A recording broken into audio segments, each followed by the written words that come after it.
دوسری بات یہ ہے کہ سنت اور حدیث یہ دو الفاظ علیحدہ ہیں۔ سنت حضور کا تعامل، حضور کا طرز عمل، یہ سنت ہے، اور حدیث اس کا ایک ریکارڈ ہے، ریٹن ریکارڈ۔ سنت کو معلوم کرنے کے دو ذرائع ہیں، ایک حدیث جس پر ہم گفتگو ابھی کریں گے مزید، ایک امت کا تواتر عمل، حضور کو عمل کرتے ہوئے دیکھا صحابہ نے تو آپ کی پیروی کی، آپ کی نقل کی، صحابہ کو عمل کرتے ہوئے دیکھا تابعین نے تو آپ کی ان کی پیروی کی اور ان کی جو ہے ان کے نقش قدم پر چلے۔ تو اس طرح ہوتا ہوتا نسل بعد نسل تواتر کے ساتھ بہت سی چیزیں ہیں جو امت میں منتقل ہوتی چلی آئی۔ تو یہ تواتر عمل جو ہے امت کا، یہ سنت کا علم حاصل کرنے میں دوسرا اہم اس کی سورس ہے۔ عام طور پر لوگ سنت اور حدیث کو مترادف سمجھ لیتے ہیں، یہ دو الفاظ مختلف ہیں، ان کا مفہوم جدا ہے۔ اب حدیث اور سنت یہ دونوں الفاظ جو ہیں اللہ کے لیے بھی آئے ہیں، رسول کے لیے بھی آئے ہیں۔ مثلا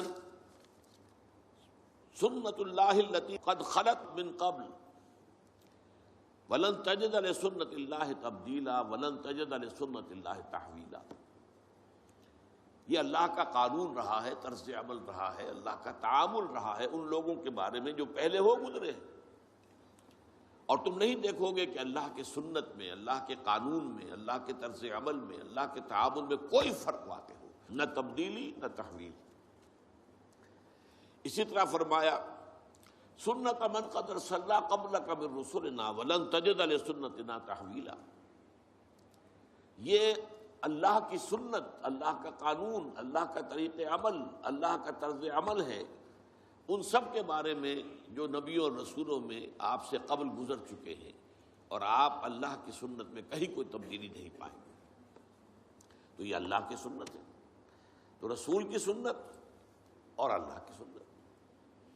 اسی طریقے سے حدیث سورہ نساء میں فرمایا وَمَنْ أَصْدَقُ مِنَ اللَّهِ حَدِيثًا، قرآن کیا ہے؟ یہ حدیث اللہ ہے، اللہ کی بات ہے، اور تم نہیں پاؤ گے اللہ سے بڑھ کر کوئی سچا اپنی حدیث میں۔ اللہ کی حدیث سے بڑھ کر سچی اور کون سی حدیث ہو سکتی ہے؟